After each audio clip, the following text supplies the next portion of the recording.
কোরআন হচ্ছে এমন একটি কিতাব, যারাই এই কোরআনের সাথে সম্পর্ক জুড়ে দিয়েছে, যারাই এই কোরআনকে হৃদয়ে ধারণ করেছে, তারাই সম্মানিত হয়েছে। নফল আবাদতের যে লিস্ট আছে, তার মধ্যে সবচেয়ে শ্রেষ্ঠ নফল আবাদত হচ্ছে কোরআন তেলাওয়াত করা, এবং সেটার মোক্ষম সময় হচ্ছে রমাদানুল মুবারক। কেউ 5 খতম, 7 খতম, 10 খতম দেওয়ার জন্য প্রতিযোগিতা করে খতম দেয়, ফলে খুব দ্রুত তারা কোরআন তেলাওয়াত করে। এটা ঠিক না।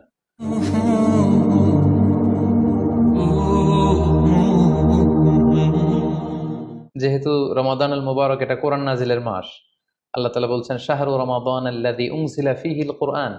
রমাদান তো এমন মাস যে মাসে আল্লাহ তাআলা কোরআন নাজিল করেছেন।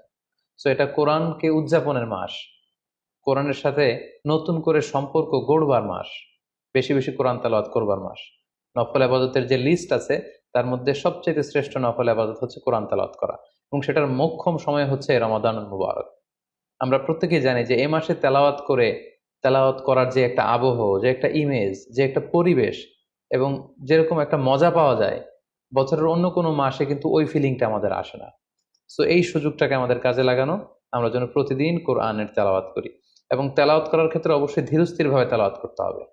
আমরা অনেকে তাড়াহুড়ো করে তেলাওয়াত করি।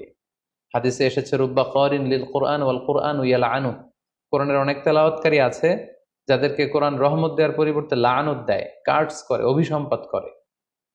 তাই তাড়াহুড়ো করে আমরা যেন কোরআন তেলাওয়াত না করি।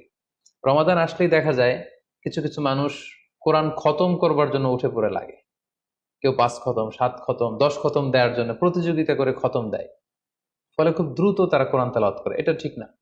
খতম দেওয়ার জন্য উঠে পড়ে লাগা উচিত হবে না, বরং আপনি ধীরস্থির ভাবে তেলাওয়াত করুন। সেই হিসেবে শুরু থেকে শেষ পর্যন্ত একবার করে যদি আপনি 1 খতম দিতেও পারেন, সেটা ভালো। আর দিতে না পারলেও আপনি ধীরস্থির ভাবে তেলাওয়াত করে সেটার সওয়াব আপনি ইনশাল্লাহ পাবেন। তাহলে তেলাওয়াত করার ক্ষেত্রে প্রথম রিমাইন্ডার হচ্ছে তাড়াহুড়ো করে তেলাওয়াত করা যাবে না। 2 নম্বর হচ্ছে যদি সুযোগ হয় অর্থ বুঝে তেলাওয়াত করা। আমরা কয়েকটা সূরা স্পেসিফাই করতে পারি যে এই রমাদানে আমি এই সূরাটা পড়ব, এই রমাদানে এই সূরার শুরু থেকে শেষ পর্যন্ত এর মর্মার্থ, এর বঙ্গানুবাদ, এর যে শিক্ষা লেসন, এটা আমি জানবার চেষ্টা করব।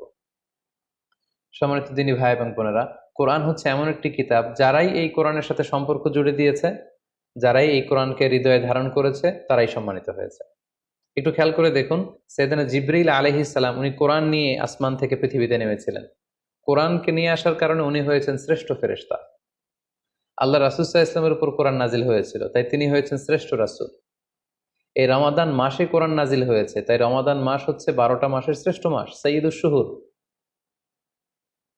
কদরের রাতে এই কোরআন নাজিল হয়েছিল, তাই কদরের রাত হচ্ছে পৃথিবীর শ্রেষ্ঠ রাত। আমরা উম্মতে মুহাম্মাদি, আমাদের উপর কোরআন নাজিল হয়েছে, তাই আমরা হয়েছি খায়রু উম্মাহ, শ্রেষ্ঠ জাতি। আমাদের মধ্য থেকেও যারা কোরআনের সাথে অ্যাটাচমেন্টকে বাড়াবে, কোরআনকে যারা ধারণ করবে, তারা হবে পৃথিবীর শ্রেষ্ঠতম মানুষ। তাই আসুন কোরআন উদযাপনের এই মাসে আমরা যেন বেশি বেশি কোরআনের সাথে সম্পর্ককে নতুন করে আবার নবায়ন করি। Be a part of our vision. Do listen and share the khair. Be with our official social media handle for latest updates.